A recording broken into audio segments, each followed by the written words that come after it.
5 strangers sail out on the coast of South America, and they would be trapped on a boat together for weeks at a time. They're not lost at sea, but they're going on this long, treacherous journey down the coast. 5 people. So we've got an American father and his 2 teenage sons. Then we have a couple from the United Kingdom, a doctor and a lawyer. They're both really young. They're like 25 years old. So 5 people on this one small boat. And at first, everyone's getting along fine. But as time goes on, as they're trapped out at sea together, these little red flags, they start to show.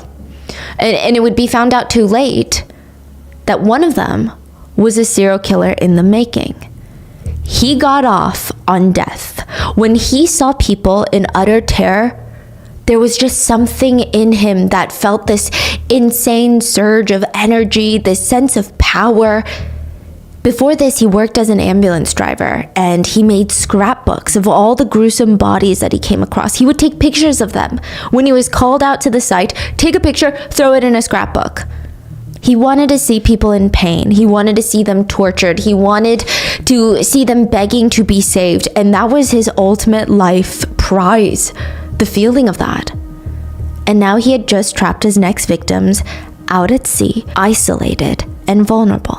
For the next 36 to 48 hours, he would play mind games with them, physically, emotionally, mentally torturing them before tying them up with rope, attaching heavy engine parts to them, and then throwing them overboard with plastic bags over their heads while they were still alive. And the only reason he was caught was because one of the victim's sisters tracked him down on Facebook.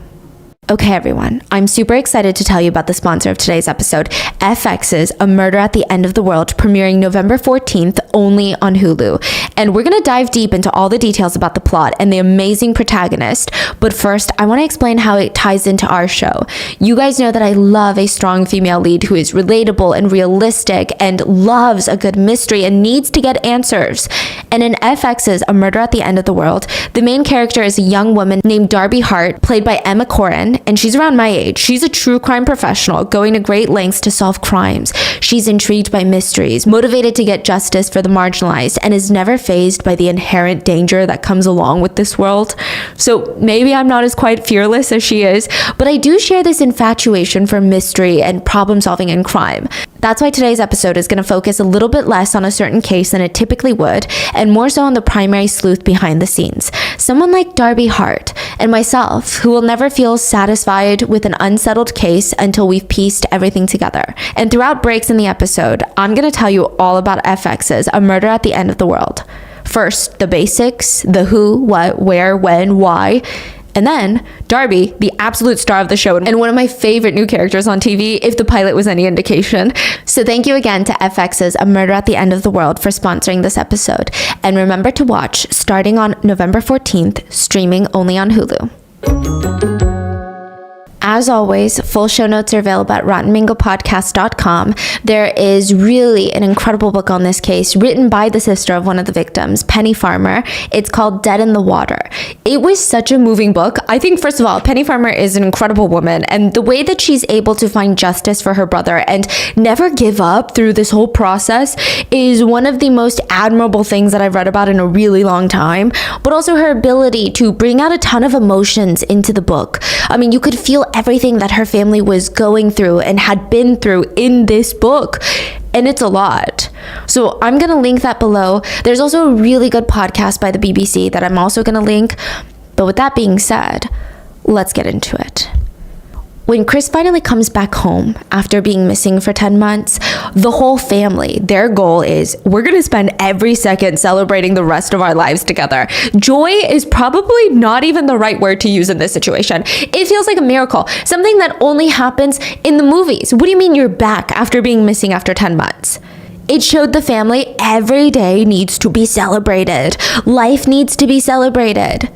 So they threw this huge party for Chris's return. He's alive and well, And Penny's watching as her brother is smiling at all the party guests. And then once everyone leaves and, the night quiets down, she decides to go into his room and tell her older brother how happy she is that he's back home, how much she missed him while he was missing. Chris is in bed, so he's either dozing off, already asleep, and Penny walks in, sits at the foot of his bed, and she's like, Chris, and something doesn't feel right. She reaches for the blanket that was covering her brother's face, pulls it down just a bit, and there is a total stranger sleeping in Chris's bed. And next to him on the nightstand was a rubber face mask that looked exactly like her brother. Penny, you're saying he fooled everyone by a mask? Penny would wake up screaming. This was a common nightmare that she would have since her brother went missing. But what's worse, when your dreams are like this vivid, this disturbing, or when you wake up and you realize, okay, that's a nightmare, but my reality is so much worse. Because Chris would not be coming back. And Penny was determined to make sure whoever took her brother was going to pay for it. She found the people on the boat on Facebook. She tracked them down and she starts writing them anonymous messages through anonymous Facebook account. And she's writing pretty scary, ominous things to try and get them to respond. She would write, please reply. I will tell you why I'm writing to you if you respond. She's like, I can't appeal to these people with a conscience. I can't be like, hey, let's talk about what you did. Like, I'm going to forgive you. So she's thinking maybe they're scared of being arrested. They're going to freak out. They're going to want to talk to her, if only because they want to shut her up. But she gets no response. So she sends another one. Why won't you reply? Because you already know why I'm writing to you? Do you know or do you remember the truth? I will not leave this matter alone. Penny Farmer had no idea that while she had been looking for them on Facebook and crafting these messages to send them, they had been looking for her too.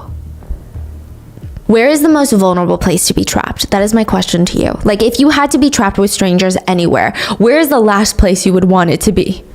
In a locked room, in a mansion, in an isolated cottage. Like elevator? In an elevator, yes. Yeah. Or even a boat. You're out at sea for potentially weeks, only stopping to grab supplies. I mean, it's a very weird experience. You're cramped together, limited food, water, resources, probably limited patience at some point. And the open sea is known to be ruthless. Like, the tension and the stress that you're going to start building in your body as you're sailing, as the waves get too high, the wind is too strong. You're bound to at least fight someone. Right? There's just no way. I've never heard of anyone even going on a cruise without getting into a fight. Off the coast of Belize in South America, there was a boat called the Justin B. Now, don't think of like a small but well-appointed boat. Don't think of like a mini yacht. Think of a 32-foot long wooden boat. It was basically a working sailing boat. No real bedroom, no real bathroom. The bedroom in this boat is like a small little cubby. So 32 foot, is that considered small or large? It's large, but it's a working boat. So it's about 3 stories in length. But most of it is just on deck. Got it. So you're not talking about bedrooms, you're not talking about bathrooms. Where they're sleeping is you open this little cubby door and it's just a sheltered space. There's a cramped galley kitchen in the back that you can cook in, but otherwise nothing. I mean, no real bedroom, just sleeping in a cupboard with 5 strangers. And as for the bathroom, you would have to swing a rope over the side of the boat, hang off of it like Tarzan, and just poo, hoping that no shark wants to swim up and take a bite. Wow. So on the Justin B, there's 5 passengers. Of the 5 passengers, one of them is a suspected serial killer. The 5 passengers on the boat were 36-year-old Silas Dwayne Boston, boat owner, American, and honestly just like straight out of a soap opera type of character. Everyone said that he doesn't even seem like a real person. Like, he just has this crazy big personality, and maybe not in the best way. He's loud, loves cheap rum, has this big, crazy, hearty laugh that just like vibrates the floor. He made friends everywhere that he went, and he would sit there and he would tell you about these crazy wild adventures that he had gone on, and these sharp blue eyes would just peer so deep into your soul. And there would be these moments, like, you know those people that are super drunk, or at least they seem super drunk, right? And then for a split second they stare at you and their eyes are so laser focused, you have this unsettling moment of like, wait, are they not drunk? I'm so confused. It's just unsettling. It's so sharp, you almost think, what was that? Why did they just look at me like that?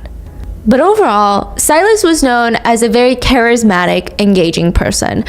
He's not the most attractive guy out there, but he was a huge ladies' man. There were women all over him, just flocking. He had been married 7 times. He had a ton of kids with 7 different women, and the people who knew Silas said it was fascinating watching this guy around women. How old is he? 34? 36.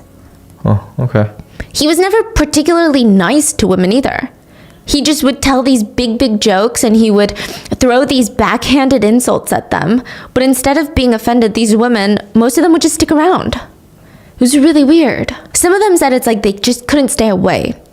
And then there were 2 of Silas's sons. So, okay, well, 2 of his sons, he has more kids back in the US, but 2 of his sons were with him on the boat. 13-year-old Vince and 12-year-old Russell. And then you had the couple from the United Kingdom, Chris Farmer and Peta Frampton. Chris Farmer is a 25-year-old doctor. Peta Frampton was a 24-year-old lawyer, and both of them had been dating since they were 14 years old. They're like the epitome, true high school sweethearts, and they're out here just trying to see a bit of this world before their careers get crazy, before their schedules get cramped, and they were introduced to Silas and his boat by another British traveler. So from there, Silas is like, hey, where are you trying to go? They're like, oh, we're trying to go to Honduras. Well, I'll take you there for $500.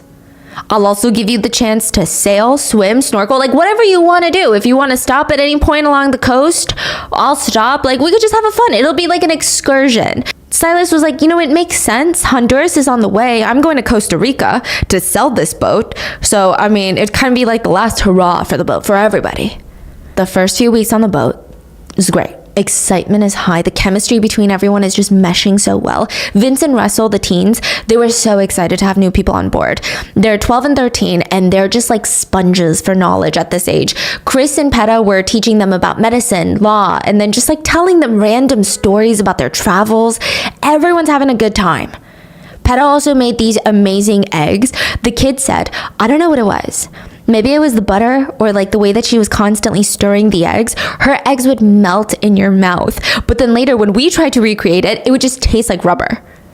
Every night, they would snorkel and spear fish and lobsters to cook up. The kids would just jump into this like turquoise blue warm water. Chris was learning how to sail, but also reading his medical textbooks. Silas would lounge out on the sun until he's red in the face, drinking cheap rum. And Peta would sit there and write these crazy lengthy letters to send back home. And she would send them out every time that they docked for extra supplies. And she's telling her parents about the Justin Bee, the boat, the owner, the 2 kids. And she's writing, the pier is surrounded by millions of catfish. The water just starts boiling if anything gets thrown in because the catfish go crazy. But they're super tasty.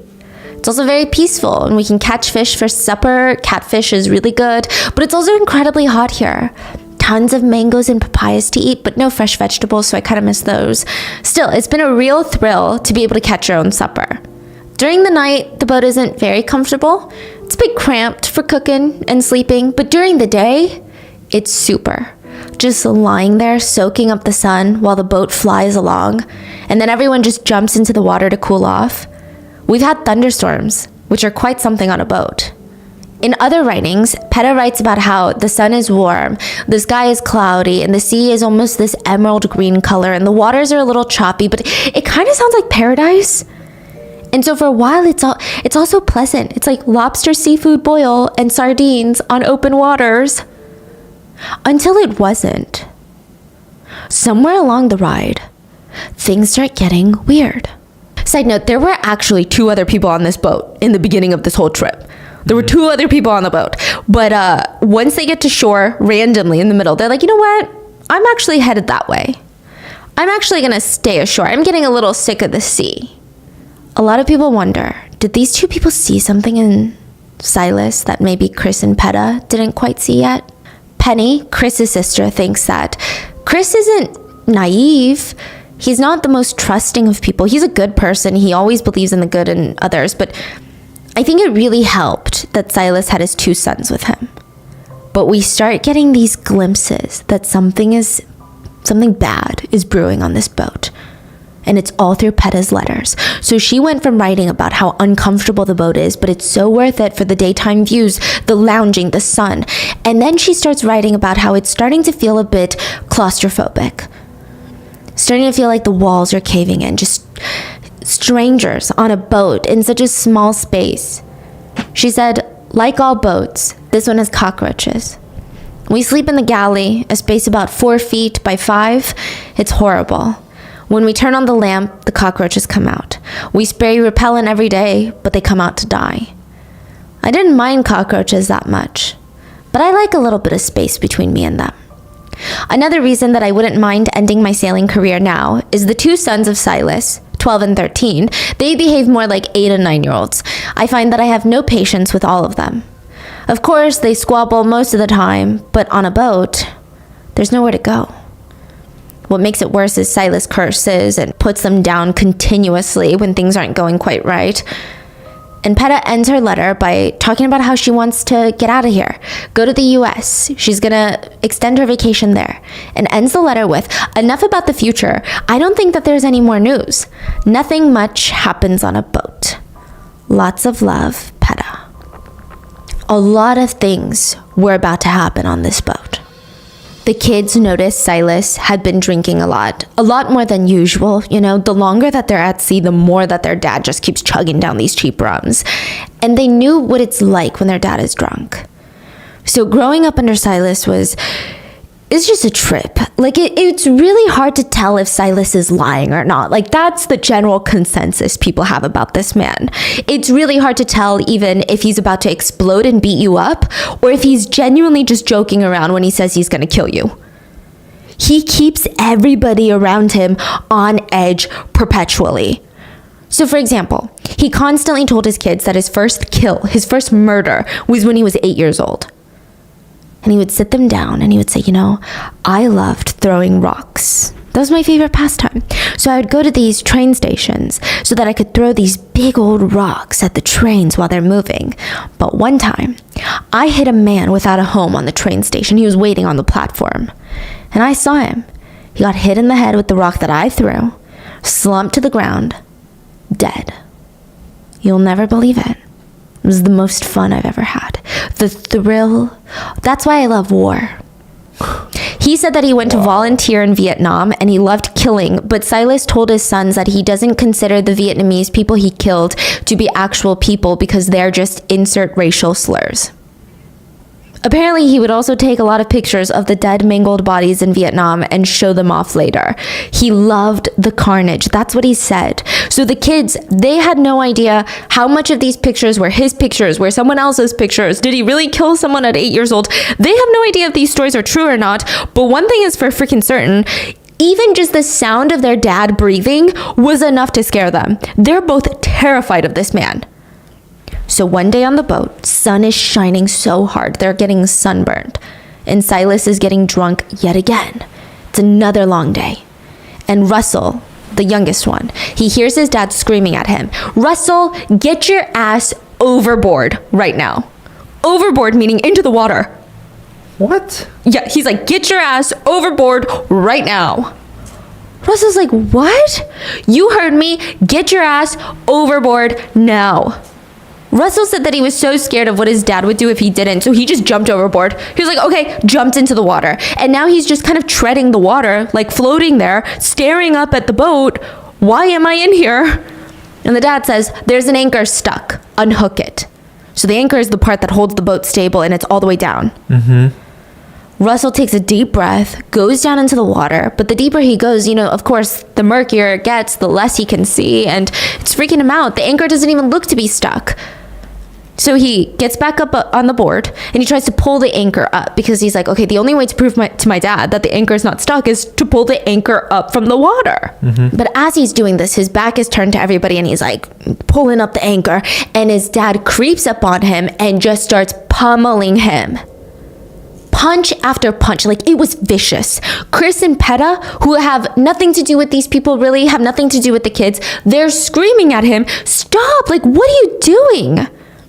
Chris eventually runs up to physically pull Silas off of his own kid and screams, stop it, leave him alone.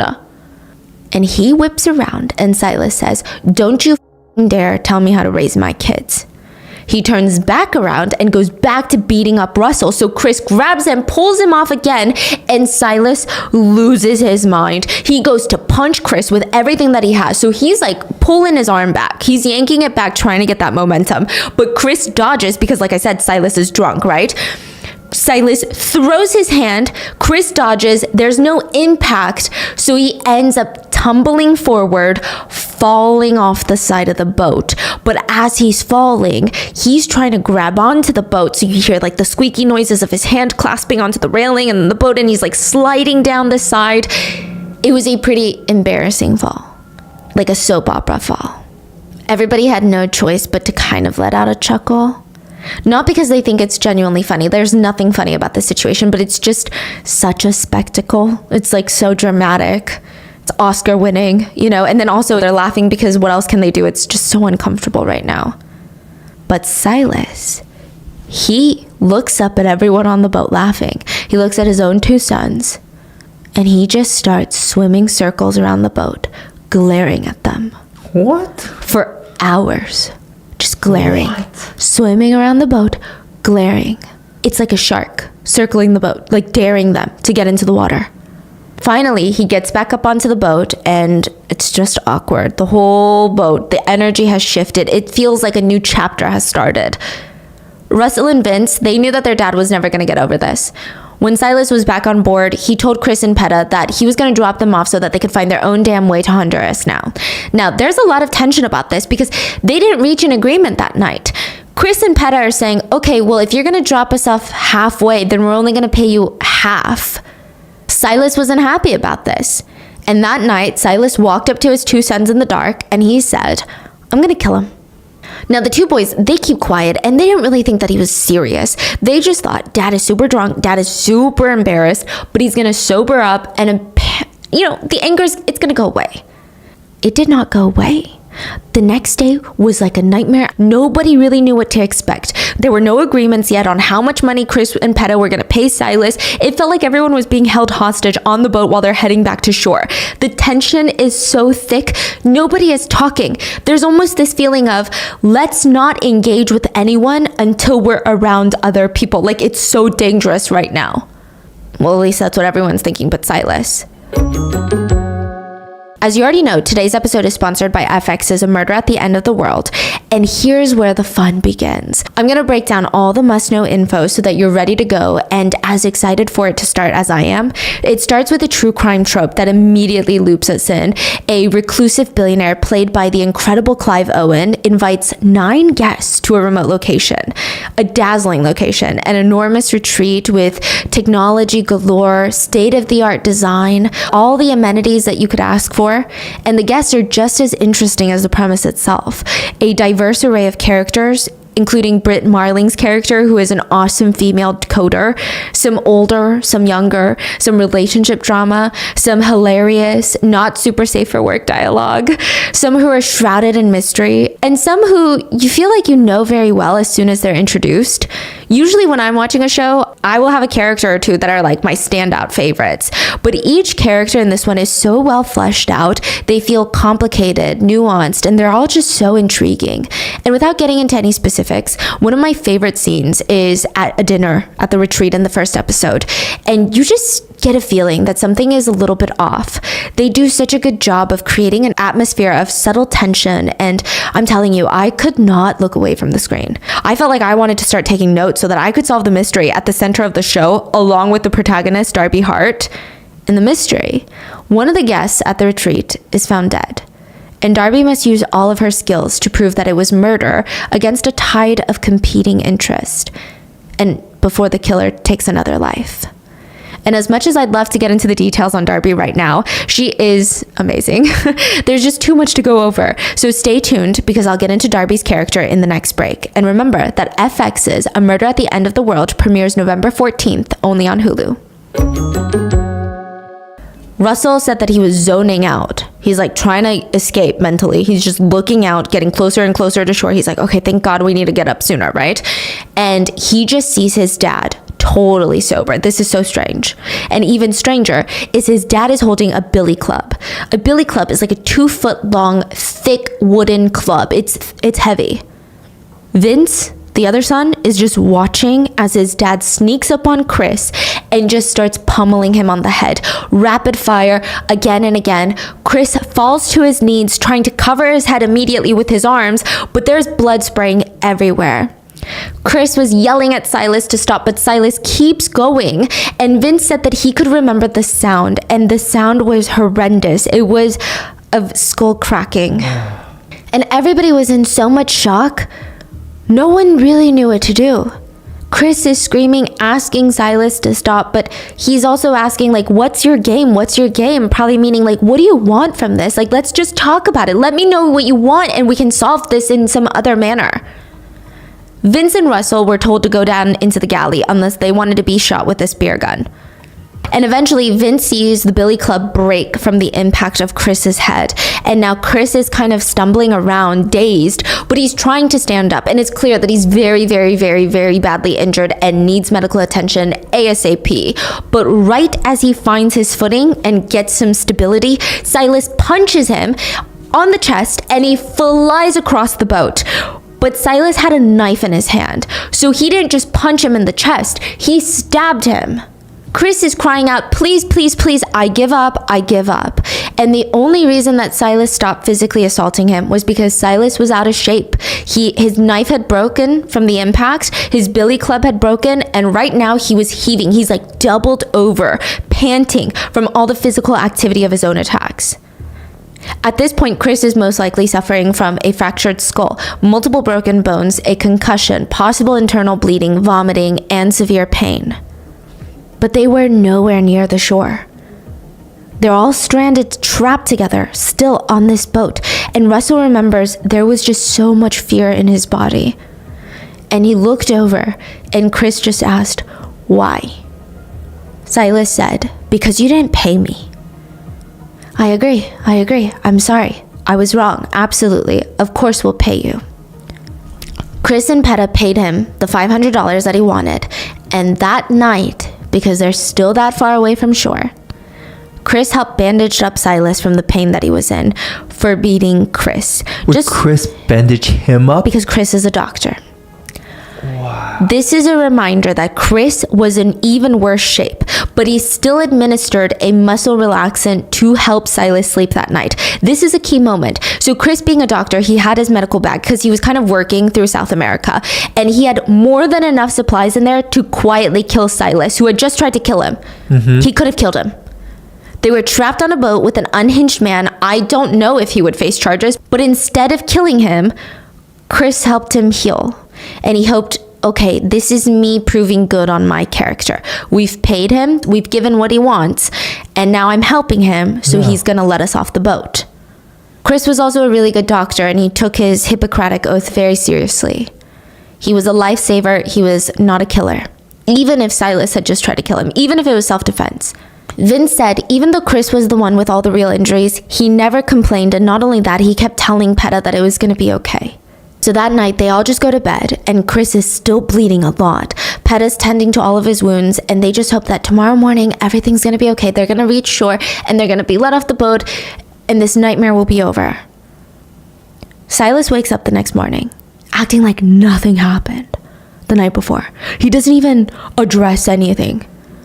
Everyone's avoiding eye contact with him because, without making it so obvious, right? Because they're worried it's going to trigger some sort of anger response in him. He's like an animal right now. He's the king of the boat.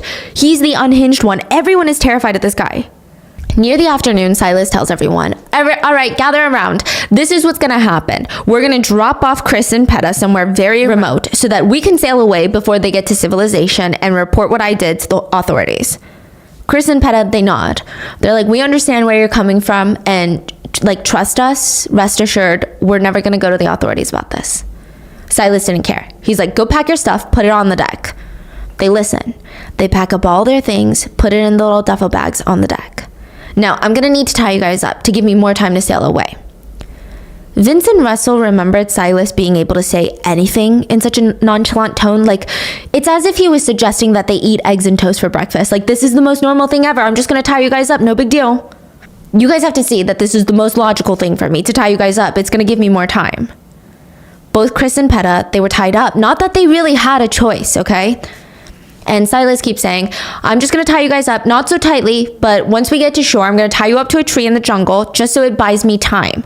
But trust me, it's going to be loose enough that you can undo it yourselves. Chris and Peta, they have no choice but to go along at this point. They've got no weapons, no way of fighting back. Chris is still badly hurt. All they can do is try and de-escalate the situation. That's their game plan since the night before. De-escalate, de-escalate, de-escalate. Russell remembered a shiver go down his back, though, because his dad starts stripping the two naked. He said it was really disturbing and creepy. And Peta just kept crying, and he said he'll never get this image out of his mind. Peta was naked and crying, and Chris was reassuring her, everything's gonna be okay. But Chris was also helpless, tied up, and unclothed. Russell said Dad was really good at tying knots. It was like second nature to him. There was no way they were getting out. He kept Chris in the galley near the back and Peta down in the sleeping cabin in the front. He spent some time alone with her. It's likely he essayed her. When he was done, he asked me to watch Peta, and I went down there, and Peta was crying and telling me how I was going to go to hell and begging me to just let them go. But there was nothing that I felt like I could do. Dad tried to constantly make it a situation where Vince and I were accessories and accomplices to his crimes, and it was just all very scary and all very strange. Another whole night passed. They could have made it to shore by now.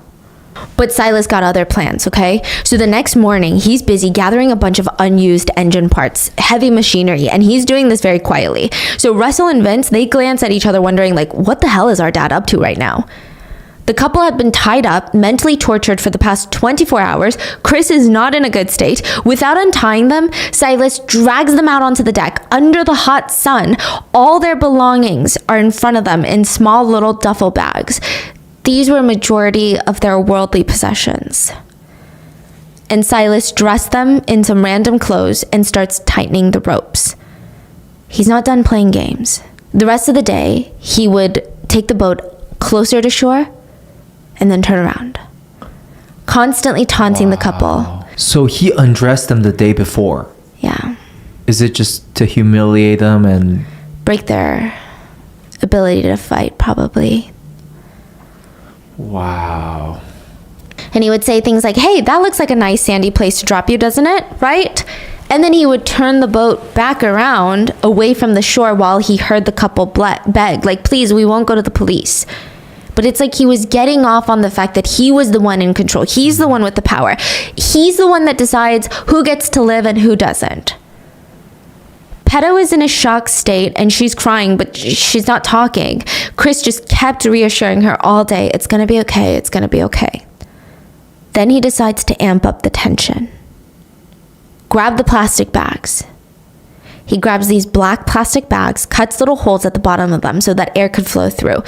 And he says, I'm just going to put these around your head so you don't know where we're docking, but you can still breathe. Silas doesn't even wait for them to protest. He just jams plastic bags onto their heads. At this point, Peta and Chris, they could breathe, but they couldn't see where they were anymore. Russell and Vince stood there, and things are escalating. And there is no point in which they felt that they could stop the escalation, is what they said. But it's amping up fast. Things are getting out of control. So now, with the couple's heads covered, Silas starts motioning for the boys, telling them out loud, hey, go loosen their ropes a little so that they can actually free themselves when I throw them to the shore. And the kids are staring at him because as he's saying this, he's winking and like tilting his head towards the heavy machinery that was tied up with rope. Silas doesn't want them to loosen the couple's ropes. He wants them to pretend like they are, but tie them up to heavy machinery. The kids, being teenagers, they do what they're told. And then it was silence. Nothing but water and the boat and the wind. Finally, Silas stops the boat and everyone looks around. And only they can see, so Peta and Chris, they can't see. Silas and the kids look around. They are out in the middle of the ocean. Well, we're up on the shoreline now. The water is really shallow, so I'm just going to push you guys off the boat. It's not very deep, so you just have to stand up and you'll be fine. And then we're going to leave and get out of here. The boys are looking at each other because they're miles away from the shore. Silas walks up to Chris, pauses, lifts him up off the deck, and throws him into the water. And the heavy machinery is like flying in behind him and it's clanking. Russell said he was standing there in utter shock. Peta was still on the boat. She couldn't see. She heard the impact and like the sound of this heavy machinery. She heard the impact of Chris being thrown into the water. She doesn't hear Chris saying, it's okay, like everything's okay. It doesn't sound like shallow water. She keeps screaming for confirmation. Chris, are you okay, Chris? He's fine, he's standing up. The kid said that there was just sheer panic in Peta's voice. She was frozen in confusion and fear, and then Silas walks up to her, ignoring her screams, and throws her overboard too. They said that the way that he threw the couple in, it reminded them of like throwing away trash. You're just throwing things you don't want off the boat. It was so callous. And they said that they would never forget the sound of Peta when she was drowning, and she was screaming for Chris, and they could see the air bubbles in the water. They stood there in silence for 4 minutes until there were no air bubbles, until the sea was completely calm, and Silas just turned to his kids and said, okay, they're dead now. And he starts sailing off. The boys were so scared they didn't even know what to do. And it was Silas who later approached them that night and said, kids, you guys know that I had no choice, right? Chris gave up. He stopped fighting. The club, the billy club, when I was beating him, it broke. The knife that I stabbed him with, it broke. I had no more weapons on him. He could have easily overpowered me. He's 12 years younger than me. Side note, Silas is like way heavier than Chris. But he didn't. And that was a choice that he made. Chris could have killed me with the muscle relaxant, but he didn't. So I had to kill him. You know, I gave him a lot of chances to kill me first. Wow, this guy is... The kids are looking at their dad like, this guy cannot be real right now. Who thinks like that? And Silas says, you know, my only regret is I should have played with them a bit more. I was thinking of a game where I could have pitted them against one another, said that only one could live, make them turn on each other. I should have recorded it. Silas would go on to tell his children that he had to kill them next, but because he was a loving father, he would make sure that it was utterly painless, because they had witnessed the murders. He told them that? Yes. And that night, he got drunk and said, I'm going to do it tomorrow. I'm going to kill you guys tomorrow, so whatever prayers you have, get it out tonight. And then he sat there and told them everything that he's done in his past. He confessed to at least 10 plus murders. Oh my gosh. And before they get off this boat, he would kill another 2 people. Another couple. Another couple would board the boat, and he would kill them. He didn't end up killing his kids, but he did tell them, by the way, your mom didn't run away when you were young. She's not missing. I killed her. And now I'm going to kill you. If there's a heaven, you can go find your mother. This is unbelievable. Holy cow. Meanwhile, for 10 months, the families of Peta and Chris, they lived frozen in time. It's like everyone else around them are still moving forward, and the family was just stuck. Penny said in her book, there is, however, one thing worse than not knowing why a loved one has died. It's being stuck in limbo, not knowing if they're alive or dead, but they're classified as missing. It's a horrible word, and it's one that curdles the blood and sends shivers down the spine of any parent. And the brain does this thing where, you know, you start filling in the blanks. We're all really good at that. So the family, they had to wonder, okay, are they being held hostage somewhere? Maybe they ran off. That's a comforting theory, that they both ran off to just explore the world together, but it just didn't make any sense. They would never do that to their families. Chris and Peta's bodies were actually found really early on, but they were missing for 10 months. How does that make sense? Because their families were never alerted. The authorities where their bodies were found just buried them, performed a really, really shady autopsy, and then just buried them. They were like, we don't really want to deal with this, so... How did they find it? Like a connection, 2 connections. So Nigel, Chris's brother, so Chris had an older brother as well, and he said that he felt oddly enough that he knew Chris and Peta had been murdered early on.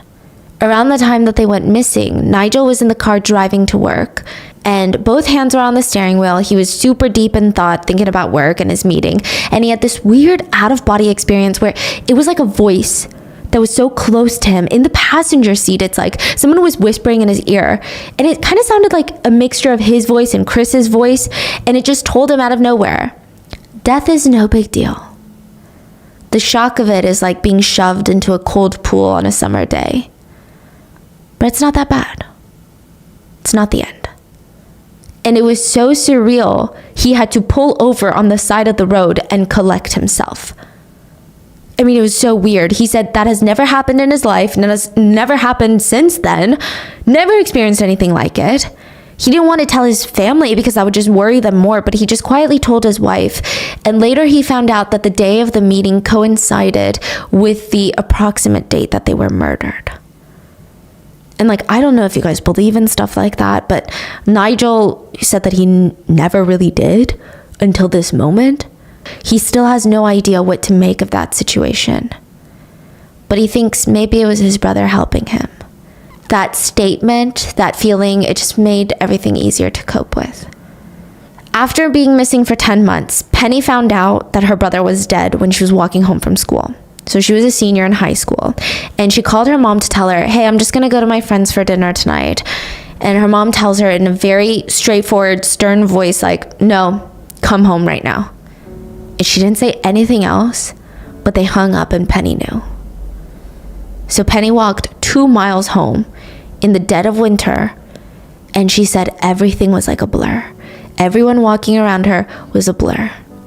And it finally hit her that her brother was never going to walk through that door ever again.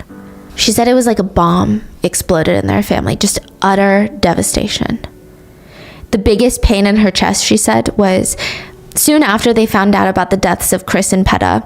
Penny's mom had always been good about not crying in front of the other kids. So for the 10 months that he was missing, the parents tried so hard never to cry in front of the other 2 kids. But this time she's cooking dinner, and she turns around and there's just tears streaming down her face.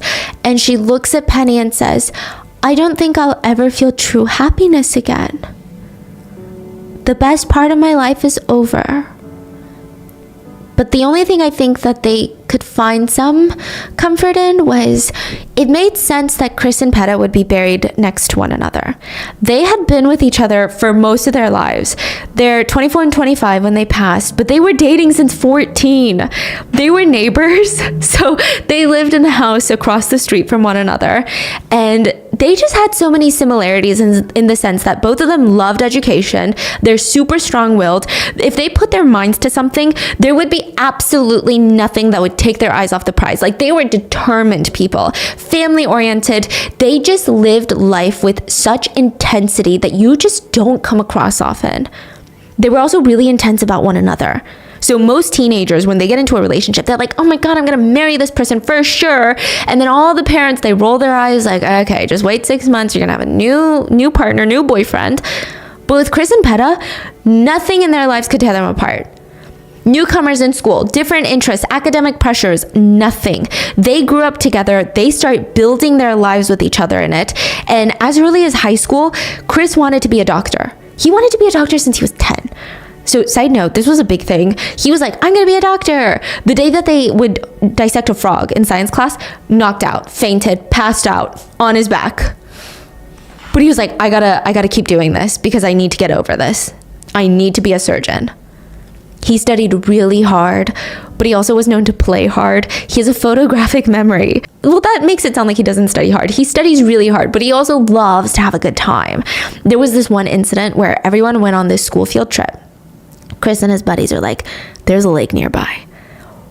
Few hours, people are just gonna be walking around, touring this area. We could go fishing. We should bring our fishing poles.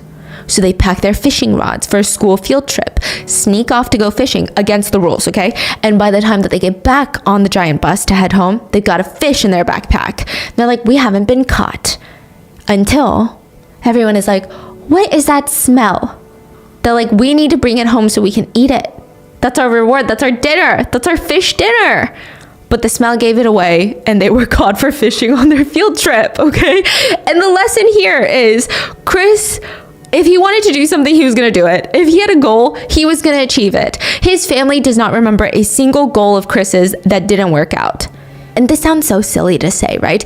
But he was himself. They said it was just so magical to be around him because Okay, for example, and this isn't even in 2023, this is a long time ago. Chris would wear bell-bottom trousers, he would wear crop tops, he had these cowboy boots that he spray painted silver. Like, he was just so authentic to himself and to Peta. So Chris graduated a year early, and Peta's still in high school when Chris gets admitted to the Cambridge University pre-med program. Wow. Intelligent, but he turns it down because he promised Peta that the two of them would go to the same college together. Wow. And of course, Chris's parents were like, but it's Cambridge, you know? But they had to admire the fact that, and honestly be proud of the fact that Chris was a man of his word. He was so determined. I mean, just the fact that he was doing, it's hard to be upset. Yeah. Eventually, keeping good on their promise, Chris and Peta would be at the same school, but Chris would be in med school and Peta would be in law school. And they were kind of like the it couple on campus. They were both known to be very eccentric and opposite, yet so similar. So Peta was very feminine and strong. She just never really cared to impress anyone. Like, they were just so themselves. It was almost intimidating because you just don't see those traits in people anymore. Everyone said it's a privilege to get to know them. Like, they're the ones that you would want in your corner. Chris would have made a phenomenal doctor. He would do anything to help someone. And Peta, she would have just been such a fierce attorney who would stand up for you no matter what. And this reminds me of a recent case that we covered, but after spending a good chunk of their lives dedicated to their studies and making their ambitions come true, they wanted to make good on this other promise that they had made to each other a long, long time ago, which is they just want to see the world together.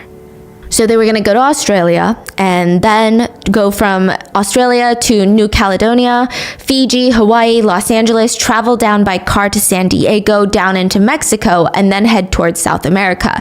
And throughout the time, Chris he had his medical bag because he was working kind of, not Doctors Without Borders, not that specific program, but the gist of it, something like that, right? So both families, they're obviously concerned for their safeties. It's a lot of traveling to destinations that these families haven't even thought of visiting. Feels like on the opposite side of the world. You know, to America, it sounds pretty close, but to them in the UK, it's like, what?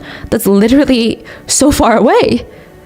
But they find comfort in the fact that they have each other and the fact that Peta was this avid letter writer. So anytime she's traveling, she would just write 10 pages at a time, send it to her parents. She would keep them so updated on their adventures, their future plans, everything. And Peta would tell them that she's just so excited. They bought these backpacks and duffel bags so that they could leave most of their stuff behind. Now, Chris would, however, bring his most valued possession, which is his speaker, his boombox. He had these cassettes and vinyls that he loved listening to, and he also recorded blank cassette tapes to send back home instead of postcards or letters, so he would send his voice. And he just seemed really excited. They loved Mexico. They hated all the touristy areas. They really wanted to be with the people, be with the culture, immerse themselves. And their plan was just never really set in stone. A lot of the times it depended on, is public transport available? Did we bump into another traveler or a local that speaks English and maybe we'll change our schedule to do something more exciting with them? It was kind of going with the flow. So for example, when they get to Mexico, they meet an English couple who were headed down to Bolivia, but they're going to stop by Belize first. So Chris and Peta are like, you know what? We've always wanted to go to Belize. They've got some crazy coral reefs. We're good at snorkeling. This is perfect. But before they got to Belize, they make a few pit stops. They get drunk at a bar with Scottish soldiers. Like, it's a lot. Like, they're doing a lot. They're having fun. Peta would write to her parents, Belize, the best way to sum it up is they've got shirts with the slogan, "You better Belize it." And she said, pretty much sums up the place, okay? The people are nice, they're very fun. And she said that they were headed to the Great Blue Hole. So this is, have you guys seen the Great Blue Hole? I'm sure you've seen pictures of it. Oh, yes, the deep. Okay. Almost perfectly circular sinkhole in the water. I mean, the aerial shots, freaky. Like, if you have a fear of open waters like I do, but it's a circular part of the water that's deeper than the surrounding water, and it results in this deep blue hole that looks like you're just going to be sucked into the abyss. Like, you don't even know where this is going. For anyone who's not scared of open water, it's actually considered one of the world's top diving and snorkeling spots. So I'm not sure if they were going to go into the Great Blue Hole or if they're just headed in that general direction, but they're kind of hanging out at this touristy part of town. And that's when they get introduced to Silas, Dwayne, Boston. And he's like, oh, Okay, you're going to Honduras? Let me take you there. It's going to take a minute. I can charge you and we can have a whole bunch of fun.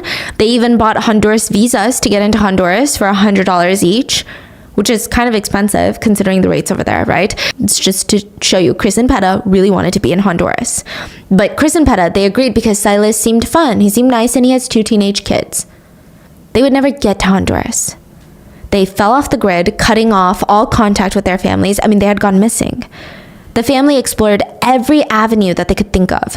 Were they kidnapped, held hostage, arrested, on the run? Every theory just didn't make sense. It didn't make sense for them to end up in a position that would danger them. It didn't make sense that the family wouldn't have gotten word about them. They had been tirelessly reaching out to different law enforcement agencies, friends in the area, embassies, consulars, everyone. And there was only one theory left because of the letters that Peta sent. It was the people on the boat. Something happened on that boat. What did Silas say? Silas was like, oh, I dropped them off at shore. Oh, okay. They said that they would find their own way to Honduras. I don't know where they went. Mm-hmm. Now, there was only one theory left. It's Silas, Dwayne, Boston.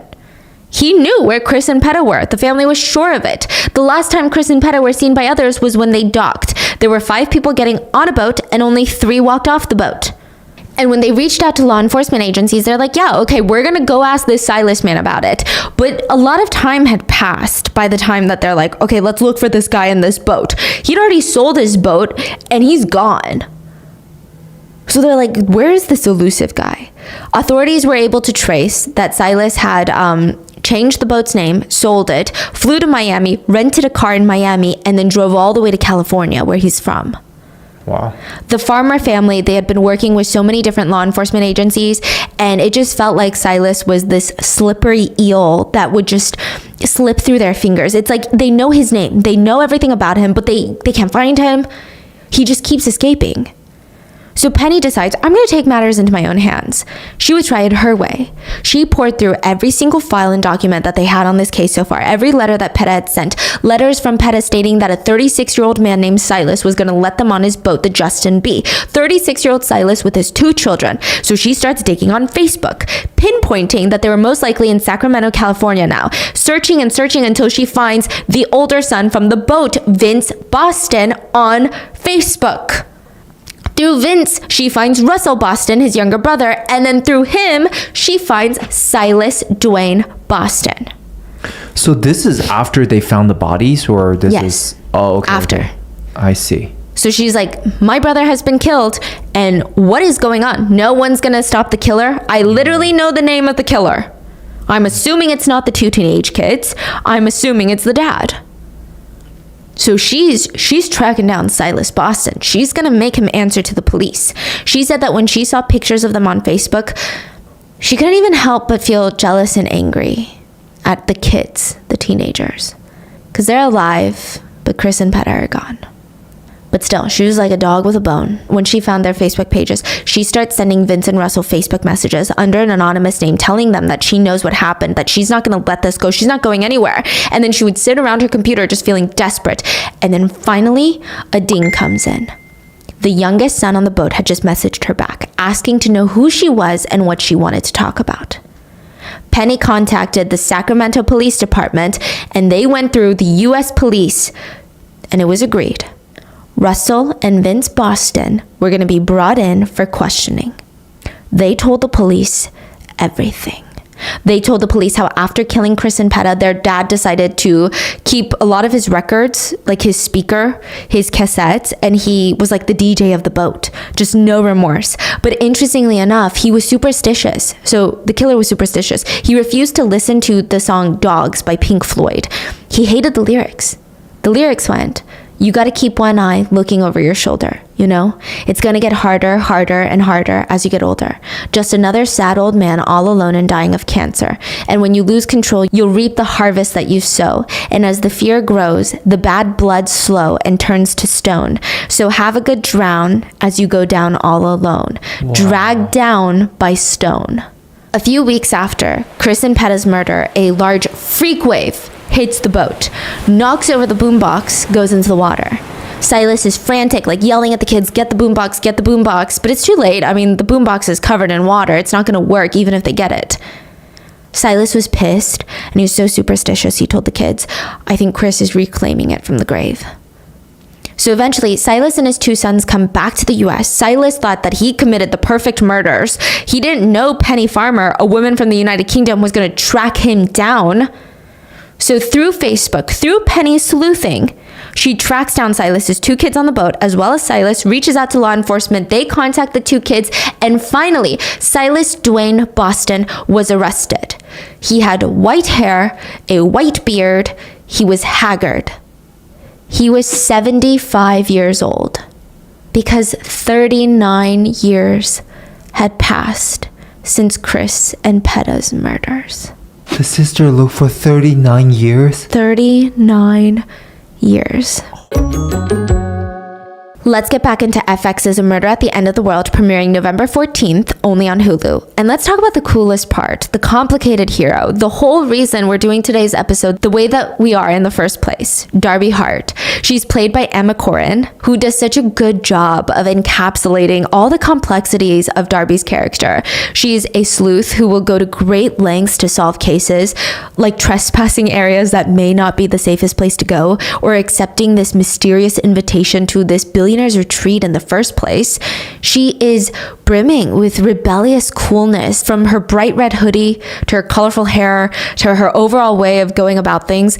There are so many people in that aforementioned bright red hoodie that could still lurk in the shadows and observe without being observed.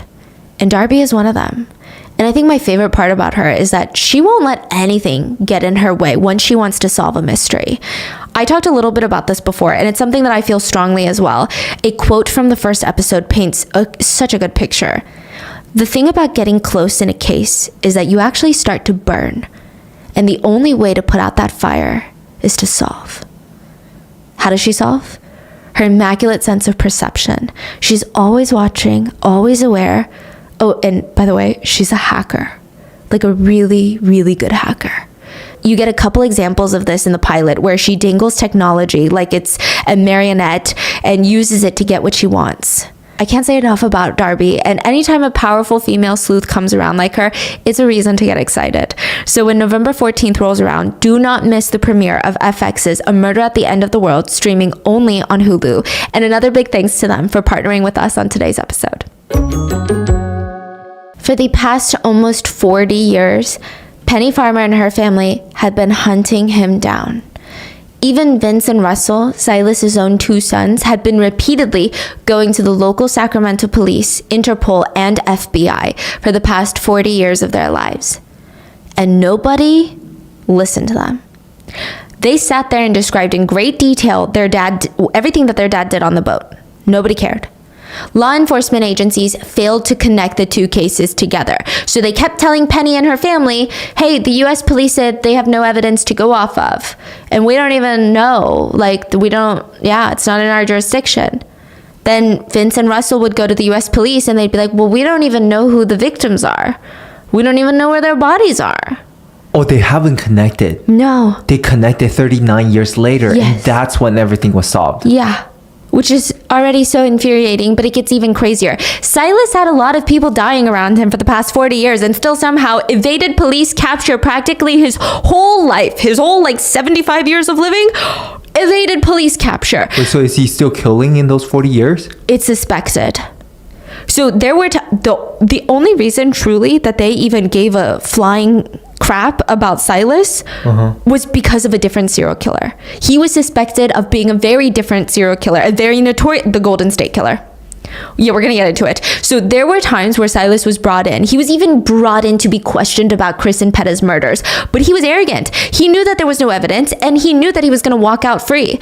But I imagine, even if he knew that this was done in open waters where the US can't easily get evidence, it would still be a nerve-wracking experience being questioned by the police, right? Dealing with Interpol, dealing with potentially the FBI, but this man was confident. So it led a lot of law enforcement agencies to later believe, okay, what gives him this level of self-reassurance?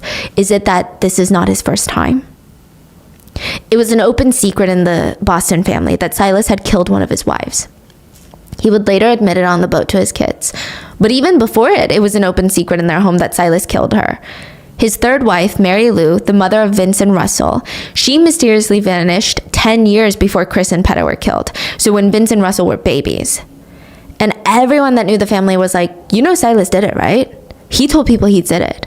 He said that Mary Lou wanted to divorce him and he wasn't having it. So he convinced her to get into the car with him to take some sort of scenic ride where they would rekindle their love and talk things through. And instead, he drove her out to a remote part of Sacramento, and they're sitting under this tree in the woods, talking about their relationship. He said out loud, like a declaration, an announcement, "I'm gonna kill you." She thought he was joking, but he was dead serious. He said that she was begging him, please don't, and he just told her, you better run. She starts running, and he gives her a few second head start before he starts shooting at her. He described in great detail to friends and family how her legs jerked around like a deer when they get shot, and then he cradled her in his arms while she cried and died.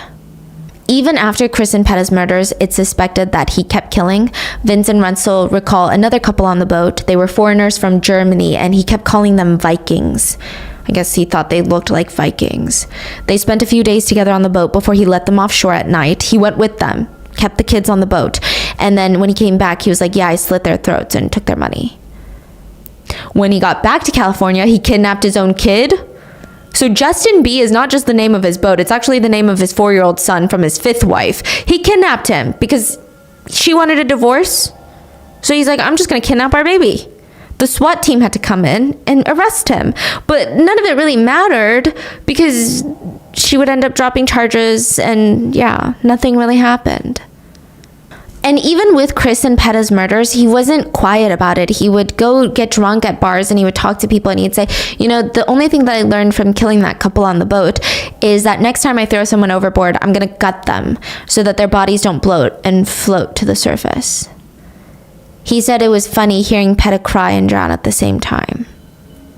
Side note, I genuinely don't even know what kind of luck this guy has on his side, but it was working overtime. At one point, this was before Chris and Peta's murders, he essayed a minor. His sons had witnessed it. Like, he was investigated by the police. He was arrested, but then hired a really sketchy attorney who argued a bunch of disgusting stuff about, well, the victim consented because she willingly went to his home. The charges were dismissed. It's like this man had 9 lives, legally speaking.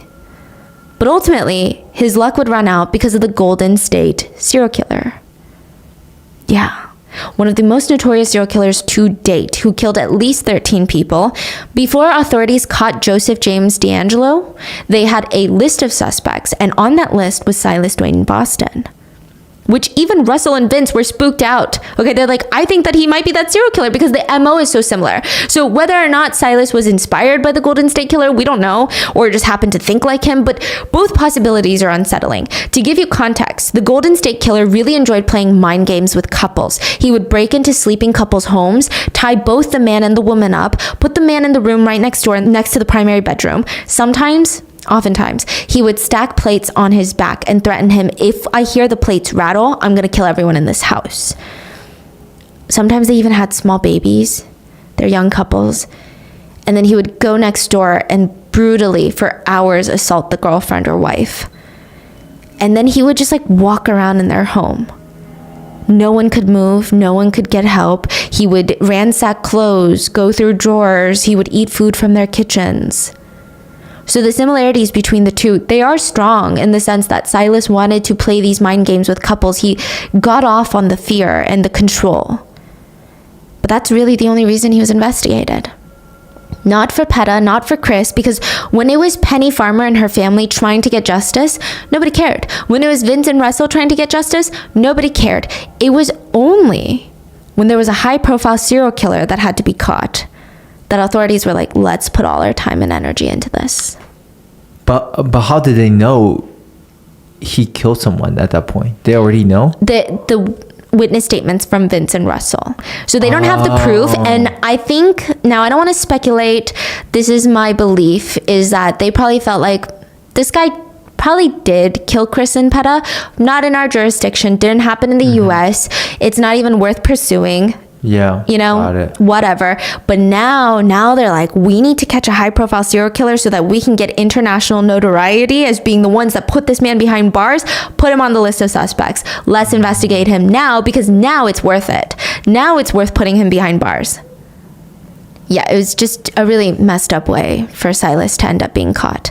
So after decades of the families of Peta and Chris begging for him to be investigated, authorities not caring until a high-profile name was attached to the case, it's just a really shitty feeling. But at least they're finally getting some justice, right? But so much had changed in the past 38 years. Mr. Farmer, Chris's dad, who had been so pivotal in the fight for justice, he was now gone. Peta's parents, they were now gone. They would never see Silas in prison. Mrs. Farmer, Chris's mom, was still alive. She was in her 90s. And prosecutors in the US, they offered to come to the UK, set up cameras so that the Farmers could watch the trial through a camera and give their testimonies. But Mrs. Farmer refused. She said, "I'm going to the United States. I'm going to talk to the judge myself. I'm going to share my story." But they would never get that chance. Silas lived a really bad life, not just morally, but physically, smoking, drinking, doing God knows what else, drugs, probably for over 60 years. That takes a toll on the body. When he was arrested, he was on a plethora of drugs, like a cocktail of medications. And he realized there's no way out. I don't want to die in jail. So he stopped taking all of his meds. He refused to take the medication that he needed to survive. He also refused food. His kidneys and liver immediately start failing. His bladder was backed up with a UTI. He refused to take antibiotics for it, and he started rotting on the inside. He basically chose to exit his life. The day before he died, Russell visited him, not to support him, but to ask where his mom's body was. And Silas refused to answer. He just glared at him the whole time. And then he died. Penny said in the book that the death was crushing. After 38 years looking for truth and justice, it was just like an abrupt stop with no closure at the end. The moment she got the email that he was gone, she said the finality of things, it made her physically ill. Like, this cannot be how it ends. And this is crazy. But Penny was asked by prosecutors if she wanted to meet with Russell, because he wanted to meet her. So they didn't know. Both Penny and her mom decided to video call him first. Eventually they would meet in person, but Penny said it was I'm sure it's such a complicated, nuanced feeling that most of us will never experience. This is a man that was there when your brother and his girlfriend were murdered. This is a man that's the son of a killer, and that might make you want to hate him, but then another part of you is like, okay, but he's also a victim. He was victimized by the same man, and he has been trying to get justice for your brother. It's just weird. Penny said that they got emotional really quick over the phone. And for some reason, even though they knew not to judge a book by its cover, and because before the phone call, she just kept wondering, what if I see Silas in him? Like, is that going to be a visceral, physical reaction? And she said that she was pleased to not see him at all. Penny and her mom really liked Russell.